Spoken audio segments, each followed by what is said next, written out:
तो नया chapter locomotion and movement, human physiology का ये भी बहुत इंपॉर्टेंट है। और इसमें खास बात यह है कि जो मसल वाला पोर्शन है उससे एग्जाम में एक क्वेश्चन लगभग लगभग आ ही जाता है। इसका भी इंट्रोडक्शन अच्छा है। लिखा है मूवमेंट सिग्निफिकेंट फीचर है किसका, लिविंग बीइंग का। एनिमल हो चाहे प्लांट, दोनों में क्या होते हैं, मूवमेंट होते हैं। ये पॉइंट टिक कर लीजिए। Streaming of the protoplasm in unicellular organism,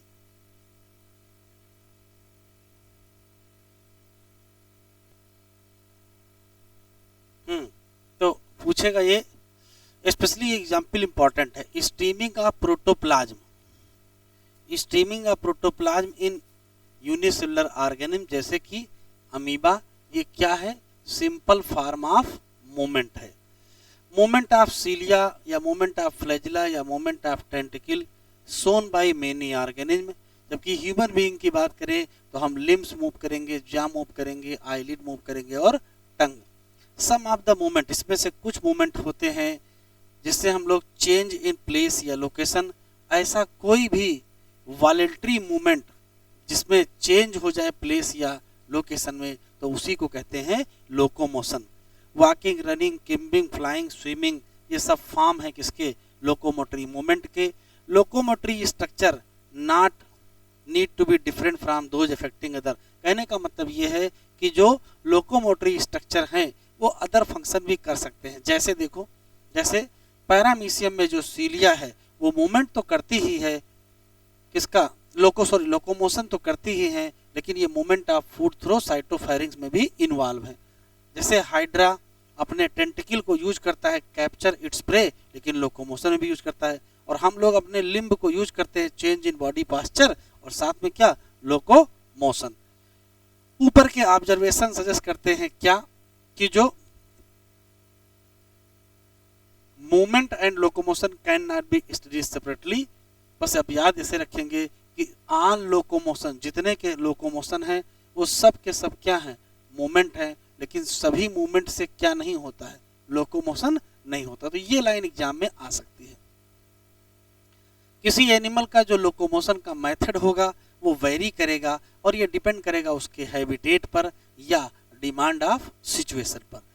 location generally हमेशा क्यों होता है, ये सर्च ऑफ फूड में होता है, या शेल्टर में, या सर्च ऑफ मेट में, या search of suitable breeding ground में, या फेवरेबल क्लाइमेटिक कंडीशन में, या एस्केप करना होता है एनिमी या प्रीडेटर से। टाइप ऑफ मूवमेंट क्या लिखा है, सेल्स ऑफ ह्यूमन बॉडी में मेनली 3 टाइप के मूवमेंट होते हैं। कौन सी, अमीबॉइड मूवमेंट, सीलरी मूवमेंट और मस्कुलर, लेकिन एक फ्लैजिलर मूवमेंट भी होता है। Some special cell in our body, some specialise cell in our body जैसे कि मैक्रोफेज और कौन सी, ल्यूकोसाइट, ये एग्जिबिट करती है कौन सा मूवमेंट, अमीबॉइड मूवमेंट। होता क्या है, इसमें खास बात यह है कि यहाँ स्यूडोपोडिया बनती हैं, वो भी किसके द्वारा, स्ट्रीमिंग ऑफ प्रोटोप्लाज्म, जैसा कि किसमें होता था, अमीबा। साइटोस्केलेटल एलिमेंट के नाम पर इसमें क्या यूज होते हैं, microfilament involve in the amoeboid movement. इसी तरीके से सीलियरी मूवमेंट होता है, ये most of our internal tubular organ जो कि लाइन होते हैं किसके द्वारा, सीलिएटेड एपिथेलियम। जब कोऑर्डिनेटेड मूवमेंट होता है किसका, सीलिया का, स्पेशली कहाँ, ट्रेकिया में, तो रिमूव करते हैं किसको, dust particle along and some foreign substance जो इनहेल कर जाते हैं किसके साथ, एटमॉस्फेरिक एयर। इसी तरीके से पैसेज ऑफ ओवा through female reproductive tract also facilitated by the ciliary movement. Movement of our limb या जा या टंग etc require क्या, मस्कुलर मूवमेंट। ये याद रखिएगा, contractile property of muscle effectively use for किसके लिए, locomotion and other movement. Majority of multicellular organism में लोकोमोशन तभी होता है जब परफेक्ट कोऑर्डिनेशन होता है किसके बीच, मस्कुलर, स्केलेटल और न्यूरल सिस्टम। चलो आगे देखते हैं। कुछ बातें यहाँ मसल की दी हुई है तो मसल का देख लेते हैं।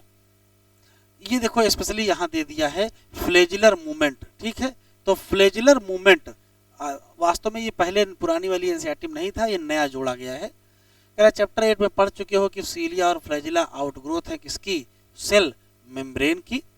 फ्लैजिलर मूवमेंट हेल्प करता है किसमें, स्विमिंग ऑफ स्पर्मेटोजोआ, ये याद रखिएगा इंपॉर्टेंट है। Maintenance of water current in the canal system and locomotion of protozoa जैसे यूग्लिना। तो ये इतनी लाइनें वास्तव में फ्लैजिलर मूवमेंट के लिए अलग से इन्होंने जोड़ दिया है, जो कि हेडिंग कौन सी है, तो इनको जोड़ना था तो यहाँ जोड़े होते, मसल हेडिंग बताने क्यों जोड़ दिए हैं, कोई बात नहीं। चलो, मसल एक प्रकार की स्पेशल टिश्यू है जिनकी ओरिजिन क्या है, मीजोडर्मल है। लगभग 40 to 45% ऑफ बॉडी वेट किसके नाते होता है, मसल्स के नाते होता है। स्पेशल प्रॉपर्टी मसल की पाई जाती है, जैसे एक्साइटेबिलिटी, जैसे कॉन्ट्रैक्टिलिटी, जैसे एक्सटेंसिबिलिटी और जैसे इलास्टिसिटी। तो 4 प्रॉपर्टी याद रखेंगे। Muscle classified into different criteria, specially location के आधार पर, अपीयरेंस के आधार पर और नेचर ऑफ रेगुलेशन के आधार पर जो मसल हैं उनको क्लासिफाई किया जाता है। यहाँ पर लिखा हुआ है लोकेशन के आधार पर। मसल 3 प्रकार की होती हैं, स्केलेटल मसल, विसरल मसल और कार्डियक मसल। ये लोकेशन के आधार पर नाम है। अगर हम स्केलेटल मसल की बात करें तो लिखा है closely associated with the skeletal component, इसमें पाया जाता है स्ट्राइप्ड अपीयरेंस। स्ट्राइप्ड अपीयरेंस हमको कब देखने को मिलेगा, अंडर द माइक्रोस्कोप, और इसी नाते इसको कहते क्या है, स्ट्रिएटेड मसल। इनकी जो एक्टिविटी है वो under the voluntary control of nervous system होता है और इसी नाते इनको कहते हैं वॉलेंट्री मसल। इनका प्राइमरी फंक्शन क्या है, वो लोकोमोटरी एक्शन है और चेंज क्या, बॉडी पास्चर। इसी तरीके से अगर हम विसरल मसल की बात करें तो लोकेशन कहाँ है, तो inner wall of hollow visceral organ, जैसे कि एलिमेंट्री कैनाल, जैसे रिप्रोडक्टिव ट्रैक्ट। ये नहीं शो करते हैं कोई भी स्ट्रिएशन, इसी नाते स्मूथ होते हैं किसमें, अपीयरेंस में। इसी नाते इनका दूसरा नाम क्या होता है, स्मूथ मसल, या इन्हीं को कहते क्या है, नॉन स्ट्रिएटेड।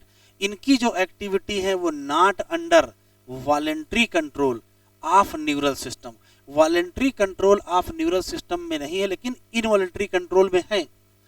इसी नाते इनका नाम क्या पड़ गया, इनवॉलेंट्री मसल। इनके काम की अगर बात करें तो ये हेल्प करती है किसमें, ट्रांसपोर्ट ऑफ फूड में, किसमें, डाइजेस्टिव ट्रैक्ट में, या ट्रांसपोर्ट ऑफ गैमीट किसमें, जेनाइटल ट्रैक्ट में।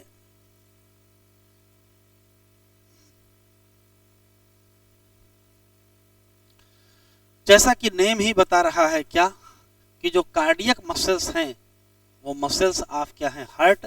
Many cardiac muscle cell assemble होती है कौन से पैटर्न में, ब्रांचिंग पैटर्न में, और क्या बनाती है, कार्डियक मसल।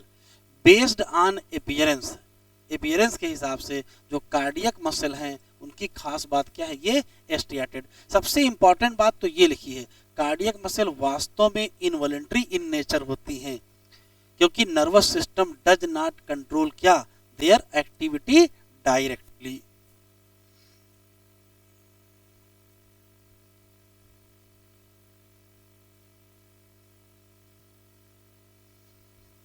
अब हम लोग डिटेल में पढ़ेंगे क्या, स्केलेटल मसल। तो डिटेल में हमको स्केलेटल मसल ही पढ़ना है।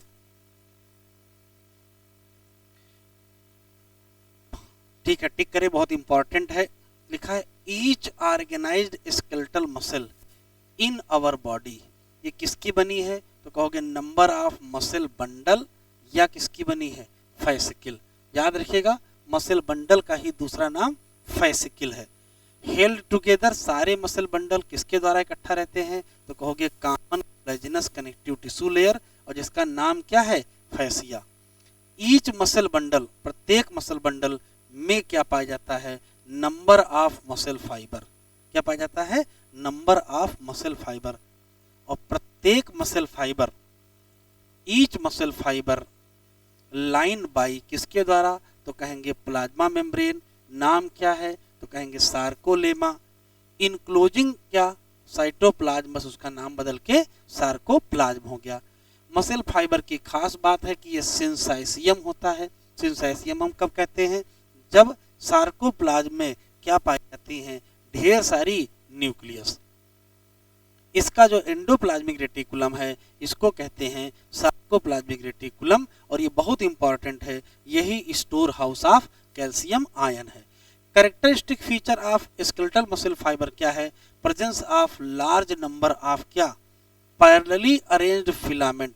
किसी पर्टिकुलर मसल फाइबर में ढेर सारे फिलामेंट पाए जाते हैं जो सार्कोप्लाज्म में पड़े होते हैं, और इन सारे फिलामेंट को कहते क्या है? मायोफिलामेंट, या दूसरा नाम मायोफिब्रिल। प्रत्येक मायोफिब्रिल की खास बात है, इसमें जाता है अल्टरनेट डार्क एंड क्या? Light band. डिटेल स्टडी बताती है कि मायोफिब्रिल में जो स्ट्रियाटेड एपियरेंस है, टिक कर लो ये इंपॉर्टेंट है, मायोफिब्रिल का जो स्ट्रियाटेड एपियरेंस है वो due to distribution pattern of two important protein, एक का नाम एक्टिन और एक का नाम मायोसिन। क्वेश्चन है striated appearance of skeletal muscle is due to, तो आंसर देंगे क्या? Distribution pattern of two protein, एक का नाम एक्टिन और एक का नाम मायोसिन।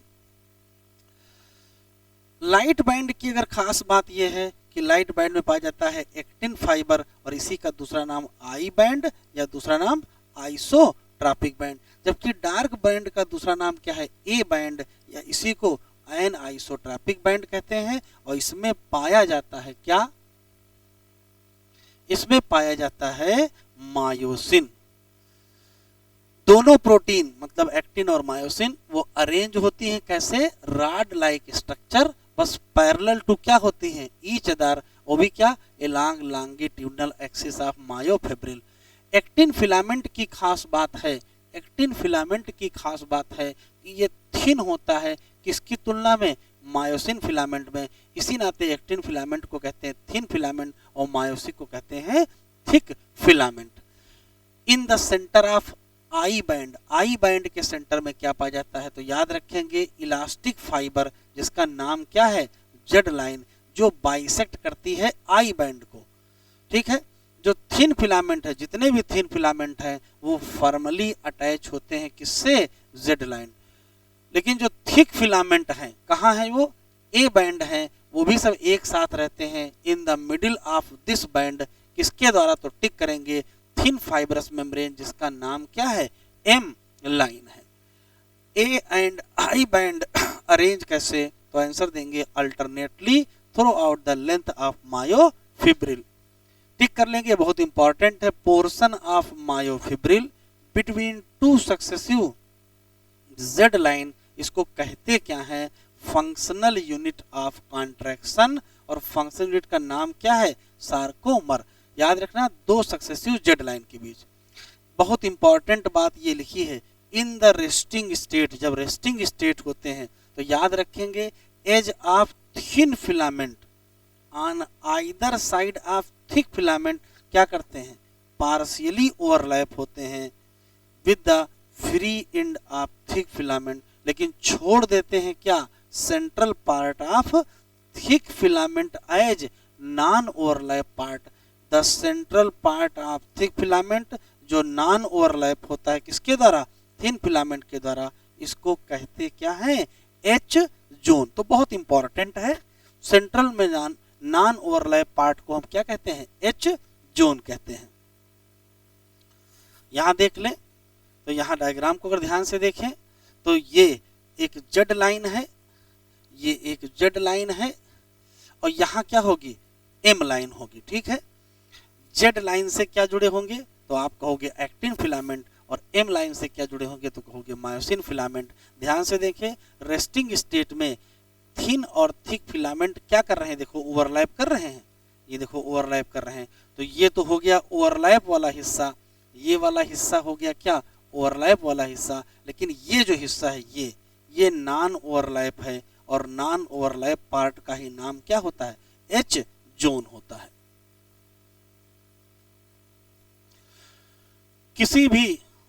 किसी भी एक्टिन या थिन फिलामेंट की अगर हम बात करें तो ये बना होता है किससे?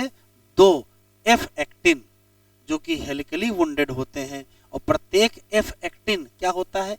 पॉलीमर होता है किसका? मोनोमरिक। किसका? जी एक्टिन या ग्लोबुलर एक्टिन का। लेकिन साथ में 2 फिलामेंट और होते हैं जिसका नाम क्या है, ट्रोपोमायोसिन। तो याद रखेंगे एक्टिन में 2 क्या है, एफ एक्टिन, 2 क्या है, tropomyosin. Run close to the F actin through the length, एक स्पेशल कॉम्प्लेक्स प्रोटीन जिसका नाम क्या है, ट्रोपोनिन, ये डिस्ट्रीब्यूट है कैसा, रेगुलर इंटरवल किस पर है, ट्रोपोमायोसिन। ये लाइन टिक कर लो, बहुत इंपॉर्टेंट है। रेस्टिंग स्टेट में किसकी सब यूनिट ऑफ जो ट्रोपोनिन है वो क्या करती है, मास्क करती है किसको, एक्टिव बाइंडिंग साइट फार किसके लिए, मायोसिन के लिए। कहाँ, ऑन एक्टिन फिलामेंट, ये बहुत इंपॉर्टेंट लाइन है। एक्टिन फिलामेंट पर मायोसिन के लिए जो बाइंडिंग साइट है उसकी मास्किंग रेस्टिंग स्टेट में कौन करता है, तो आंसर देंगे क्या, सब यूनिट ऑफ ट्रोपोनिन। प्रत्येक myosin filament, each myosin filament is also a polymerised protein, myosin भी पॉलीमराइज्ड प्रोटीन है। किसका, एक मोनोमर प्रोटीन है जिसका नाम मीरोमायोसिन है, जो क्या करती है, एक थिक फिलामेंट, मतलब किसी एक थिक फिलामेंट को बनाने में ढेर सारे क्या लगेंगे, मीरोमायोसिन। लेकिन प्रत्येक मीरोमायोसिन में भी क्या होते हैं, 2 पार्ट होते हैं। एक पार्ट होता है शार्ट हेड और शार्ट आर्म, और एक होता है टेल। एक होता है हेड विद शार्ट आर्म और दूसरा पार्ट होता है क्या, टेल। जिसमें हेड कैसा होता है, ग्लोब्यूलर। पहले वाला जिसमें हेड और शार्ट आर्म आता है उसको कहते हैं हैवी मीरोमायोसिन, और जो दूसरा वाला पार्ट है उसे कहते हैं लाइट मीरोमायोसिन। हैवी मीरोमायोसिन का मतलब हेड और शार्ट आर्म, ये निकला रहता है आउटवर्ड एट कहाँ, रेगुलर डिस्टेंस एंड क्या, रेगुलर एंगल फ्रॉम पॉलीमराइज्ड मायोसिन। याद रखेंगे, मायोसिन फिलामेंट से रेगुलर डिस्टेंस और रेगुलर एंगल पर हेड और शार्ट आर्म प्रोजेक्टेड आउट होते हैं एज ए, तो एज ए कहोगे क्या, क्रॉस आर्म। ये बहुत इंपॉर्टेंट लाइन है। जो ग्लोब्यूलर हेड होता है उस पर क्या पाया जाता है, तो याद रखेंगे एक्टिव एटीपेज एंजाइम, और क्या पाया जाता है, बाइंडिंग साइट किसके लिए, एटीपी के लिए, और बाइंडिंग साइट किसके लिए, एक्टिन के लिए। एक्टिन के लिए, एटीपी के लिए बाइंडिंग साइट है और एक्टिव एटीपेज एंजाइम है। डायग्राम देख लें अगर, तो डायग्राम में ये है कि 2 फिलामेंट किसके हो जाएंगे, एफ एक्टिन के, 2 फिलामेंट किसके हो जाएंगे, ट्रोपोमायोसिन के, और ढेर सारी क्या हो जाएंगे, ट्रोपोनिन कॉम्प्लेक्स प्रोटीन। यहां देख लो तो ये हेड हो गया, ये हेड हो गया, ये शार्ट आर्म हो गया, ये टेल हो गया। अगर हम क्रॉस आर्म की बात करें जिसमें हेड और शार्ट आर्म आता है तो इसमें कुल 3 हिस्से हैं। कौन कौन से हैं,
बेटा वाइस रह गई थी, तो जरा इसको फिर से पढ़ लेते हैं,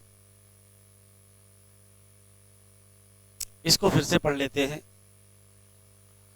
मैकेनिज्म ऑफ मसल कॉन्ट्रैक्शन लिखा है, मसल कॉन्ट्रैक्शन की जो मैकेनिज्म है वो बेस्ट एक्सप्लेन है किसके द्वारा, स्लाइडिंग फिलामेंट थ्योरी के द्वारा, जो कि कहती क्या है, कहती है कि कॉन्ट्रैक्शन ऑफ मसल फाइबर तभी होगा जब स्लाइडिंग होगा किसका, थिन फिलामेंट का, किसके ऊपर, तो कहोगे थिक फिलामेंट के ऊपर। ये आपको रट लेना है।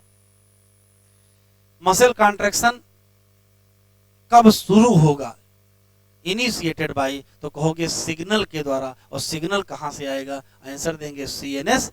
कौन लेके आएगा, आंसर देंगे मोटर न्यूरॉन। किसी एक मोटर न्यूरॉन और मसल को जब एक साथ देखते हैं तो उसको कहते क्या है, मोटर यूनिट। वो जंक्शन जो किसके बीच है, न्यूरॉन के बीच और सार्कोलेमा ऑफ मसल फाइबर के बीच है, उस जंक्शन का नाम न्यूरोमस्कुलर जंक्शन, या इसी को कहते हैं मोटर एंड प्लेट। मैकेनिज्म वास्तव में यहां से शुरू होती है।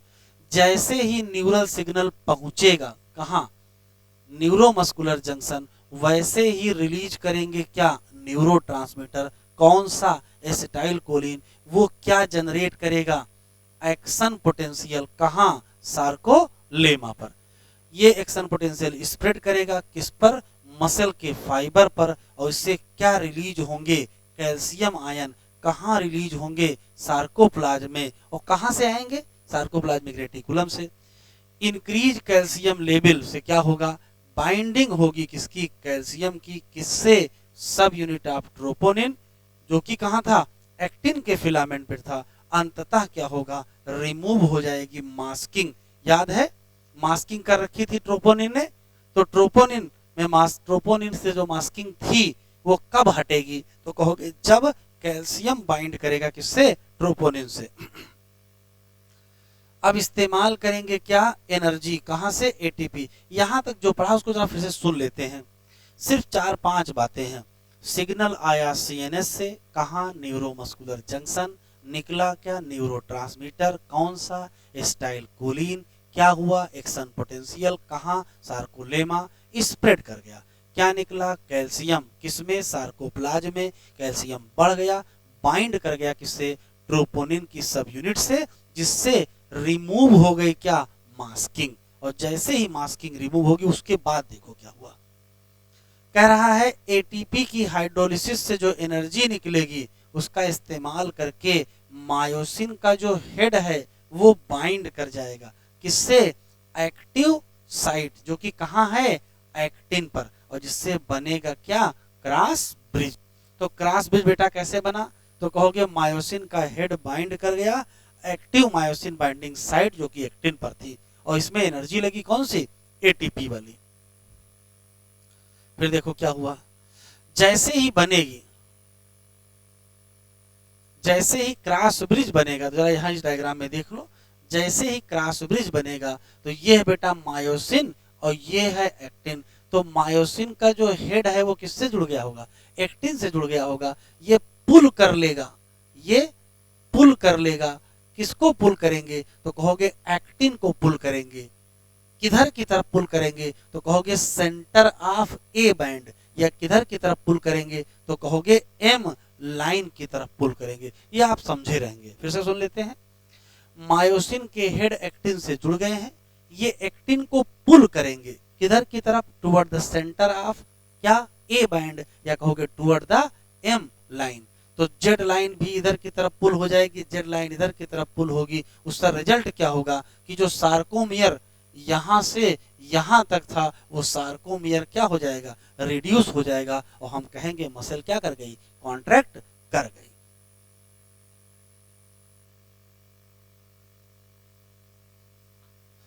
लिखा है दिस पुल, ये खींच लेगा किसको, एक्टिन के फिलामेंट को किधर की तरफ, centre of A band.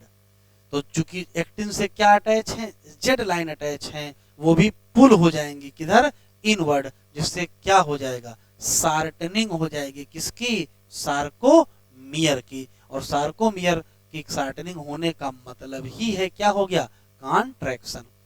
It is clear from the above step during the shortening of muscle या कॉन्ट्रैक्शन जो ये रट लीजिएगा, बहुत इंपॉर्टेंट है। कॉन्ट्रैक्शन के दौरान आई बैंड क्या हो जाता है, रिड्यूस हो जाता है, लेकिन ए बैंड की लेंथ में कोई चेंज नहीं आता, बहुत इंपॉर्टेंट है। फिर क्या होगा, जो मायोसिन है वो रिलीज करेगा एडीपी और पी, और फिर से बैक हो जाएगा किसमें, रिलैक्स स्टेट में। फिर टिक करेंगे, न्यू एटीपी बाइंड करेगा किससे, और जैसे ही न्यू एटीपी बाइंड करेगा हेड से, वैसे ही क्रॉस ब्रिज क्या हो जाएगा, ब्रोकन। ये रट लीजिएगा। क्रॉस ब्रिज टूटेगा कब, तो कहोगे जब न्यू एटीपी बाइंड करेगी। The ATP is again hydrolyse, उसको फिर से तोड़ेंगे तो फिर से मायोसिन हेड किससे जुड़ जाएगा, एक्टिन से जुड़ जाएगा, और वो cycle of cross bridge formation and cross breakdown क्या होती रहेगी, रिपीट होती रहेगी। प्रोसेस तब तक चलेगी, प्रोसेस तब तक चलेगी। हाँ, एक बात और बेटा याद रखो, जरा यहाँ याद रखना है कि मसल कॉन्ट्रैक्शन में चेंज क्या क्या आते हैं। तो ज्यादा चेंज नहीं याद आते, गिनती क्या याद रखना है। सार्कोमर की लेंथ रिड्यूस होती है, आई बैंड की लेंथ रिड्यूस होती है, और एच जोन रिड्यूस या डिसअपियर होता है। यही तीन चीजें रिड्यूस है। फिर से बोल रहा हूँ, सार्कोमियर की लेंथ रिड्यूस होती है, आई बैंड की लेंथ रिड्यूस होती है, एच जोन की लेंथ रिड्यूस या एच जोन डिसअपियर होता है। बाकी किसी की लेंथ में कोई चेंज नहीं आता है। जैसे एक्टिन फिलामेंट की लेंथ में चेंज नहीं आएगा, मायोसिन फिलामेंट की लेंथ में चेंज नहीं आएगा, डार्क बैंड की लेंथ में कोई चेंज नहीं आएगा।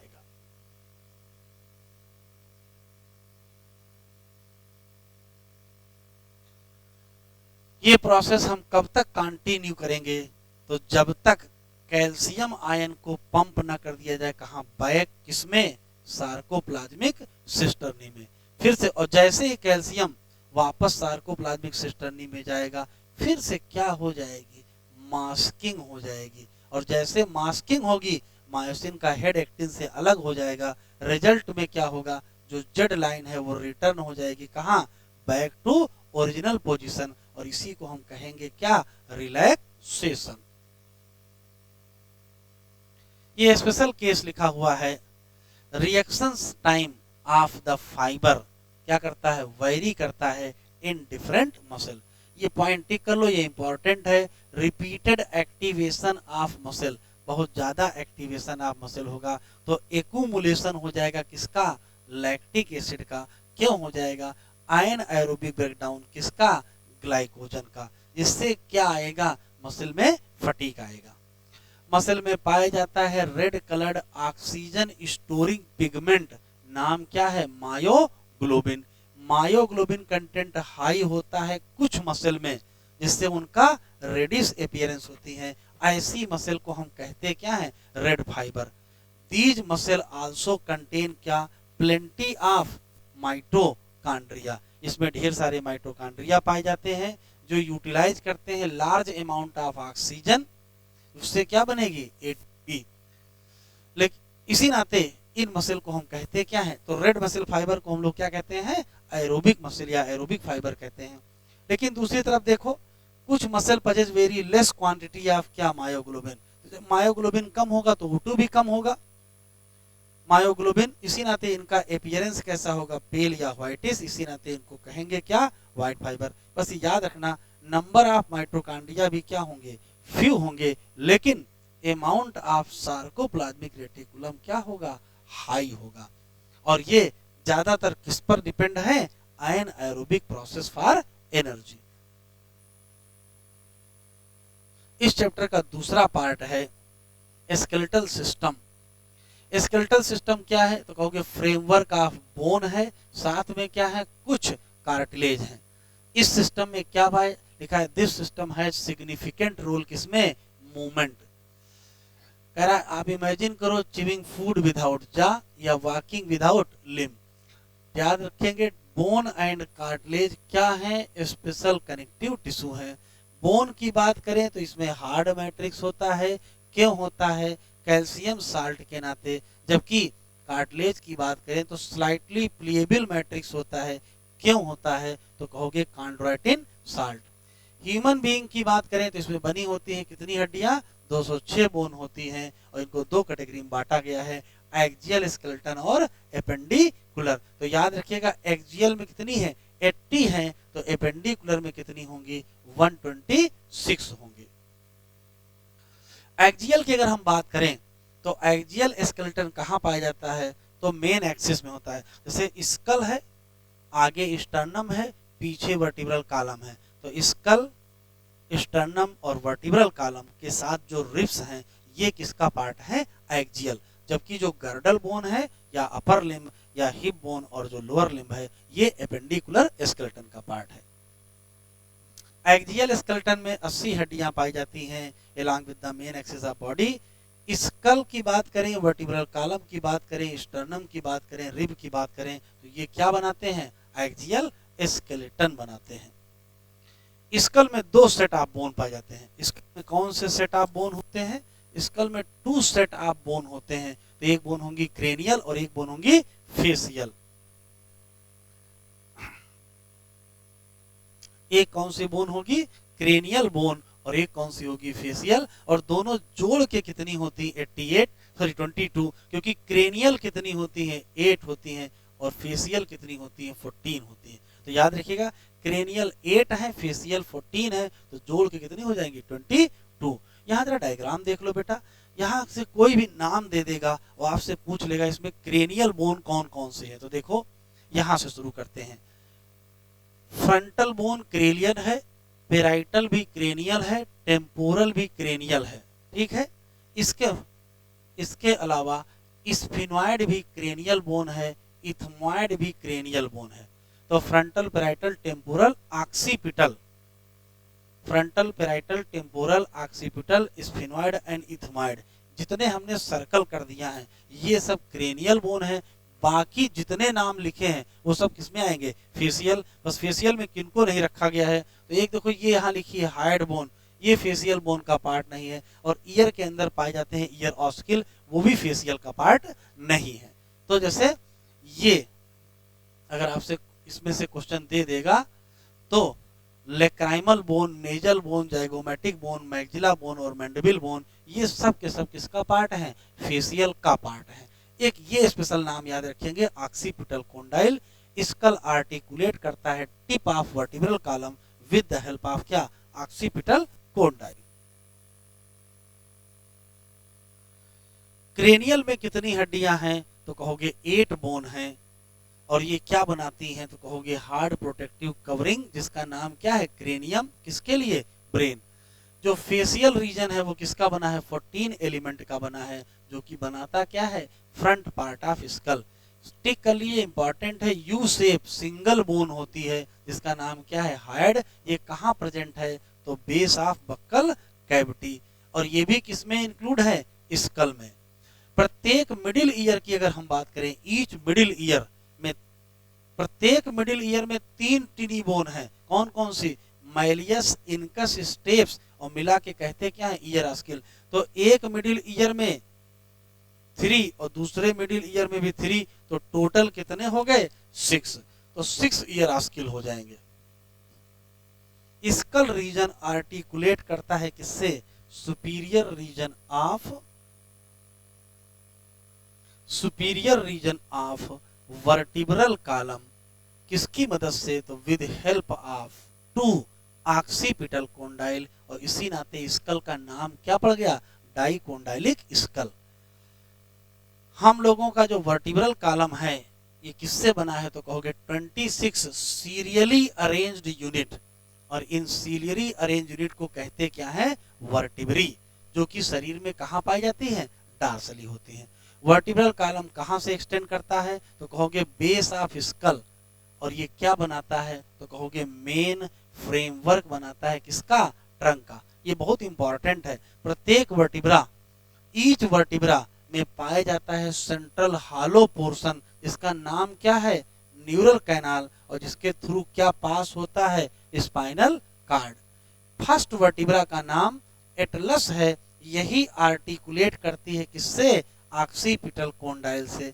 वर्टिब्रल कॉलम डिफरेंशिएट करता है किस किस रीजन में, सर्वाइकल वर्टिब्री जो कि 7 होती है, थोरेसिक वर्टिब्री जो कि 12 होती हैं, लंबर वर्टिब्री 5 होती हैं, सेक्रल 1 होती है जो कि एक प्रकार की फ्यूज वर्टिब्री है, और कॉक्सीडियल भी वन होती वो भी क्या है, फ्यूज्ड होती है। हाँ याद रखेंगे इनका क्रम स्कल से है, तो स्कल से अगर हम शुरू करेंगे तो हमें पहले सर्वाइकल मिलेगी, फिर थोरेसिक मिलेगी, फिर लंगर मिलेगी, फिर सैक्रल मिलेगी, फिर कॉक्सिजियल मिलेगी। नंबर ऑफ सर्वाइकल वर्टिब्री कितनी होती हैं, 7। किसमें, देखो लिखा ऑलमोस्ट ऑल मैमल, ऑलमोस्ट शब्द लिखा है तो इसको याद रखिएगा, ऑल मैमल में नहीं है, ऑलमोस्ट ऑल मैमल में है, ठीक है।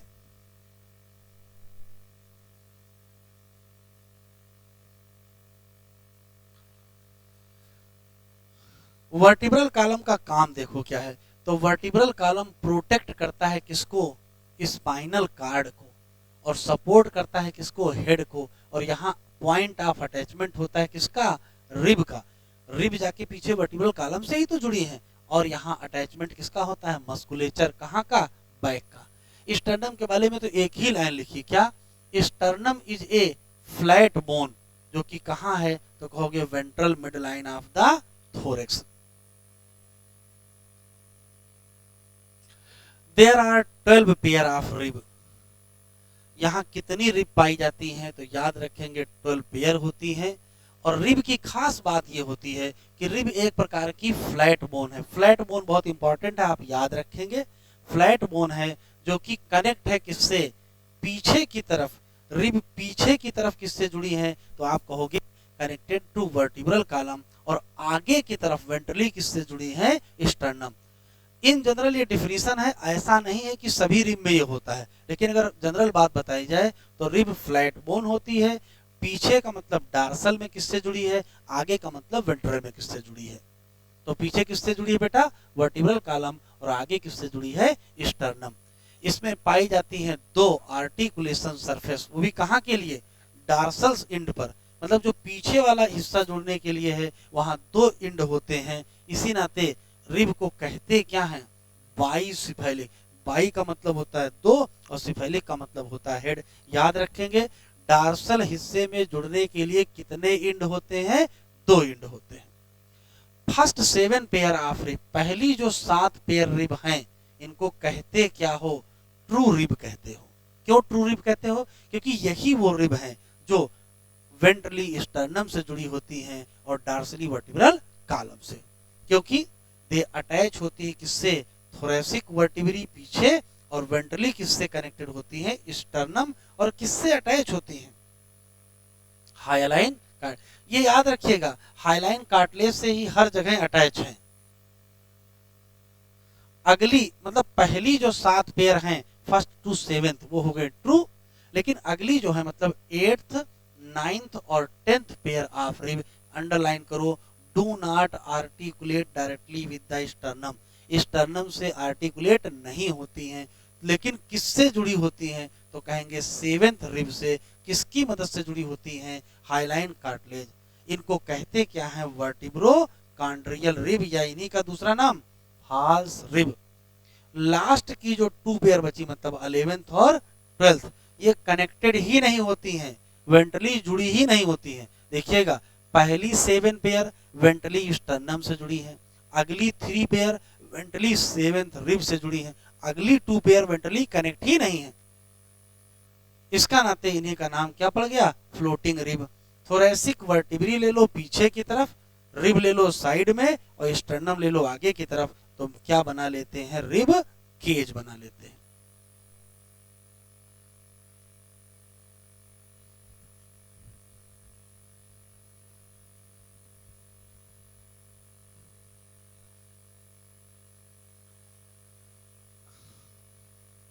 तो अब हम लोग पढ़ेंगे limb bone, bones of limb. Limb bone के साथ क्या ले लो बेटा, गर्डिल बोन ले लो। लिम्ब बोन और गर्डिल बोन मिला करके क्या बना लेते हैं, एपेंडिकुलर स्केलेटन। प्रत्येक लिम्ब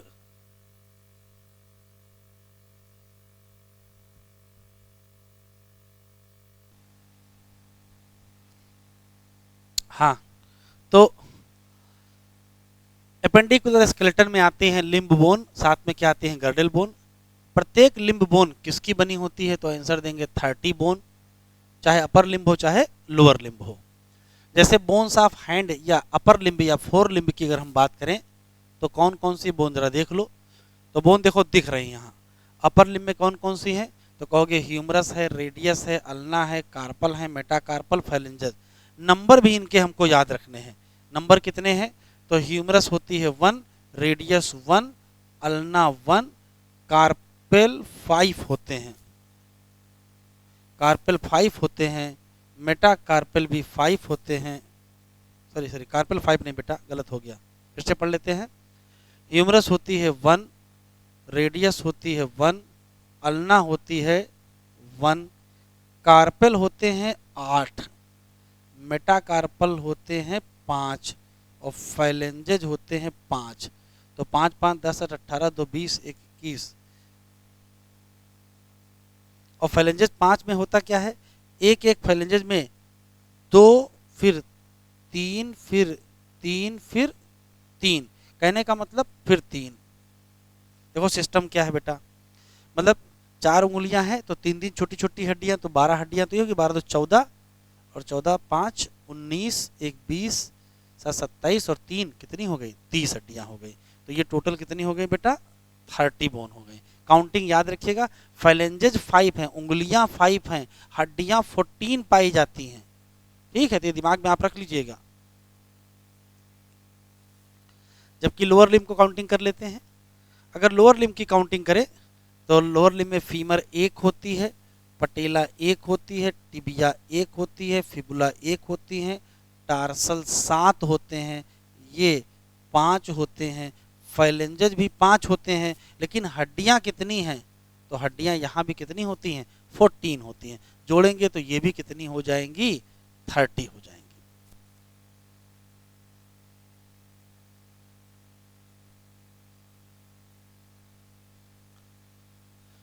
तो अगर हम लोग 4 लिम्ब की बात करें तो 4 लिम्ब में ह्यूमरस, रेडियस, अल्ना, कार्पल और मेटाकार्पल। कार्पल को कहते हैं रिस्ट बोन जिनकी संख्या कितनी होती है, 8। मेटाकार्पल को कहते हैं पाम बोन जिनकी संख्या होती है 5। फाइलेंजेज वास्तव में उंगलियां 5 होती हैं लेकिन बोन कितनी होती हैं, तो आंसर क्या देंगे, 14 होती हैं। इसी तरीके से लोअर लिम्ब में फीमर को कहते हैं थाई बोन और यही क्या है, longest bone of the body है। साथ में टिबिया मिलेगी, फिबुला मिलेगी, टार्सल, टार्सल को कहते हैं एंकल बोन जिनकी संख्या होती है 7 और मेटाटार्सल जिनकी संख्या होती है 5। फाइलेंजेज डिजिट, उंगलियां 5 होती हैं, हड्डियां कितनी होती हैं, 14 होती हैं। कप से बोन जिसका नाम पटेला है, जिसने नी को कवर कर रखा, कैसे, वेंटली, इसी नाते पटेला का दूसरा नाम क्या है, नी कैप है।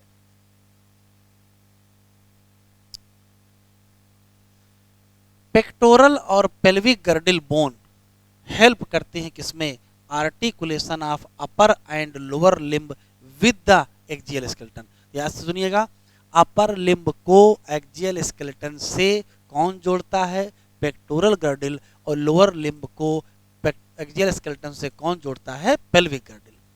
प्रत्येक गर्डिल की अगर हम बात करें तो ये बनी होती है 2 हाफ की।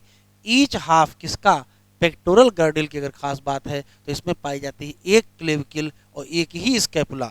मतलब एक पेक्टोरल गर्डिल में 2 बोन है, एक क्लेविकल और एक स्कैपुला, तो दूसरी गर्डिल में दूसरी क्लेविकल दूसरा, तो टोटल पेक्टोरल गर्डिल में कितनी हो गई, 4 बोन हो गई, 2 इधर हो गई 2 इधर हो गई।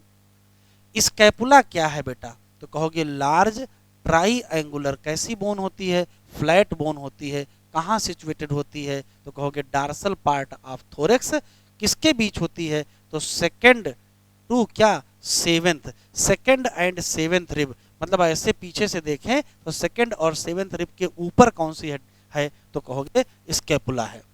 इसकी जो डार्सल फ्लैट ट्राईएंगुलर बॉडी है उसमें स्लाइटली एलिवेटेड रिज पाई जाती है और उस स्लाइटली एलिवेटेड रिज का नाम स्पाइन या एक्रोपियन स्पाइन कहते हैं, जो कि प्रोजेक्ट आउट होती है as a flat expanded process जिसका नाम एक्रोमियन प्रोसेस होता है। क्लेविकल की अगर हम बात करें तो क्लेविकल आर्टिकुलेट करती है इसी एक्रोमियन प्रोसेस से। बिलो द एक्रोमियन, यहाँ ये एक्रोमियन प्रोसेस है, इसके नीचे बिलो द एक्रोमियन एक डिप्रेशन पाया जाता है जिसका नाम क्या है, ग्लेनोइड कैविटी, और ये जो ह्यूमरस है इसका हेड यहीं ग्लेनोइड कैविटी में सेट है। तो लिखा है विच आर्टिकुलेट विद द क्या हेड ऑफ ह्यूमरस, और जिससे बनेगा क्या शोल्डर जॉइंट। प्रत्येक क्लेविकल क्या है तो कहोगे लॉन्ग सिलेंडर बोन होती है जिसमें कितने कर्वेचर होते हैं, 2। दिस बोन को कहते क्या है तो आंसर देंगे कॉलर बोन। पेल्विक गर्डिल, प्रत्येक पेल्विक गर्डिल में क्या पाए जाते हैं, 2 कॉक्सल बोन। पेल्विक गर्डिल की बेटा बात कर रहा है, पेल्विक गर्डिल में 2 कॉक्सल बोन हैं। प्रत्येक कॉक्सल बोन की अगर हम खास बात है तो इसमें ये बनी है किससे, फ्यूजन ऑफ 3 बोन। कौन कौन सी, इलियम, इस्चियम और प्यूबिस। वो पॉइंट जहां तीनों बोन फ्यूज करती हैं वहां एक कैविटी पाई जाती है, और इस कैविटी का नाम क्या है, एसिटाबुलम। क्या नाम है, एसिटाबुलम। इसी में क्या आर्टिकुलेट करती है, thigh bone. 2 half of the pelvic girdle जुड़ते हैं कैसे, वेंट्रली। क्या बनाते हैं तो कहेंगे प्यूबिक सिम्फाइसिस। और ये जॉइंट कैसा है, फाइब्रस। तो यहाँ क्या पाया जाता है, फाइब्रस कार्टिलेज। जॉइंट क्या है तो जॉइंट एसेंशियल है सभी प्रकार के मूवमेंट के लिए, क्योंकि लोकोमोटरी मूवमेंट होगा तो भी हमको क्या चाहिए, जॉइंट चाहिए। जॉइंट होता क्या है तो joint are point of contact between bone and या बिटवीन बोन एंड कार्टिलेज। जब फोर्स जनरेट किया जाता है किसी मसल के द्वारा तो मूवमेंट होता है किसी पर्टिकुलर जॉइंट पर, तब जॉइंट काम करता है as a fulcrum. Movability of joint ये बहुत सारे फैक्टर पर डिपेंड करती है। इसी नाते मोबिलिटी के हिसाब से 3 प्रकार के जॉइंट हो गए, फाइब्रस, कार्टिलेजिनस और क्या, साइनोवियल। ये कौन से फॉर्म है तो याद रखेंगे ये स्ट्रक्चरल फॉर्म है, स्ट्रक्चर वाइज है। पहला है फाइब्रस जॉइंट, याद रखिएगा बहुत इंपॉर्टेंट है, do not allow any movement. ऐसा सच आया है, कौन सा जॉइंट है जो मूवमेंट अलाउ नहीं करता है। This type of joint shown by कहाँ तो कहोगे फ्लैट स्कल बोन के बीच होता है, जहां इंड टू इंड बोन क्या करती हैं, फ्यूज कर जाती हैं विद द हेल्प ऑफ किसके द्वारा, डेंस फाइब्रस कनेक्टिव टिश्यू। और इससे बनता क्या है, सूचर। तो क्रेनियम की हड्डियों के बीच जो सूचर होता है, क्रेनियम में जो सूचर होता है वो किसका एग्जाम्पल होता है, आंसर देंगे क्या, फाइब्रस जॉइंट का। लेकिन कार्टिलेजिनस की अगर हम बात करें तो in cartilaginous joint bone involved are jointed together, किसके द्वारा तो with help of cartilage. Joint between adjacent vertebrae, अगल बगल की जो वर्टिब्री है उसके बीच जो जॉइंट होता है इन द वर्टिब्रल कॉलम, बहुत इंपॉर्टेंट है। वर्टिब्रल कॉलम में वर्टिब्री के बीच का जो जॉइंट होता है वो कौन सा जॉइंट होता है, कार्टिलेजिनस होता है। और यहाँ कैसा मूवमेंट होता है, लिमिटेड मूवमेंट होता है। ये अभी नीट में क्वेश्चन आया है, ये इंपॉर्टेंट है। वर्टिब्री के बीच क्या पाया जाता है, कार्टिलेज। तीसरा है साइनोवियल जॉइंट, इसकी पहचान है कि यहाँ फ्लूइड फिल्ड साइनोवियल कैविटी पाई जाती है, किसके बीच, आर्टिकुलेटिंग सरफेस ऑफ 2 बोन। ऐसा अरेंजमेंट जरूरी है किसके लिए, जहां मूवमेंट होना होगा।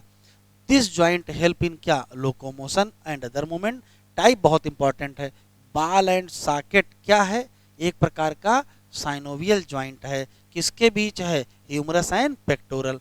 ऐसे ही हिंज जॉइंट भी साइनोवियल है, कहाँ है, नी जॉइंट। ऐसे ही पाइवट है, किसके बीच, एटलस और एक्सिस। ये जो रोटेटरी मूवमेंट ऑफ स्कल हो रहा है वो इसी पाइवट जॉइंट पर हो रहा है। ग्लाइडिंग जॉइंट ये ग्लाइडिंग जॉइंट है, बिटवीन कार्पल है और सैडल जॉइंट ये वाला है। ये जो मूवमेंट हम कर रहे हैं कहाँ है, between carpal and metacarpal of the क्या, थंब। तो ये याद रखिएगा। इस चैप्टर की सबसे आखिरी हेडिंग बहुत इंपॉर्टेंट है, पेपर उठा के देखें तो कुछ न कुछ डिसऑर्डर से एग्जाम में आ ही जा रहा है। जैसे पहली हेडिंग है मायस्थीनिया ग्रेविस, अंडरलाइन करें, ऑटो इम्यून डिसऑर्डर है। ये क्या इफेक्ट करता है तो आंसर देंगे न्यूरोमस्कुलर जंक्शन, जिससे क्या हो जाता है, फटीग और क्या, वीकनिंग और क्या, paralysis of the skeletal muscle. दूसरी हेडिंग है मस्कुलर डिस्ट्रॉफी। इसमें क्या होता है तो कहेंगे प्रोग्रेसिव डीजनरेशन होता है। किसका? स्केलेटल मसल का। मोस्टली क्यों होता है तो कहोगे ड्यू टू जेनेटिक डिसऑर्डर। तीसरा है टिटेनी, क्या होता है? रैपिड स्पाज्म, या इसमें क्या होता है? वाइल्ड कॉन्ट्रैक्शन इन मसल्स। क्यों होता है तो कहेंगे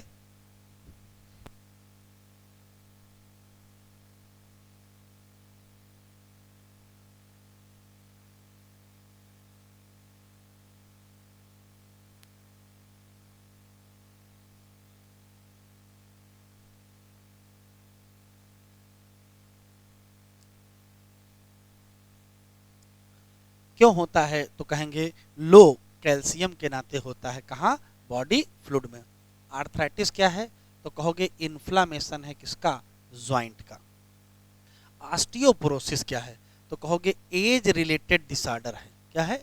एज रिलेटेड डिसऑर्डर। पहचान है कैरेक्टराइज बाय, बहुत इंपॉर्टेंट, डिक्रीज बोन मास। क्या है? Decrease bone mass. और क्या है? Increase chance of fracture. Decrease bone mass and increase chance of fracture. क्यों? बहुत इंपॉर्टेंट है। इसका कारण है decrease level of oestrogen is the common cause. आखिरी है गाउट। गाउट क्या है तो कहोगे inflammation of joint due to accumulation of uric acid crystal. जिसमें ऑस्टियोपोरोसिस बहुत इंपॉर्टेंट है। एज रिलेटेड डिसऑर्डर है, बोन मास घट जाएगा, चांस ऑफ फ्रैक्चर बढ़ जाएगा, और मेन कारण क्या है? Decrease level of oestrogen. तो आज हम लोगों ने chapter locomotion and movement complete कर लिया है। अगले लेक्चर पर हम लोग न्यूरल कोऑर्डिनेशन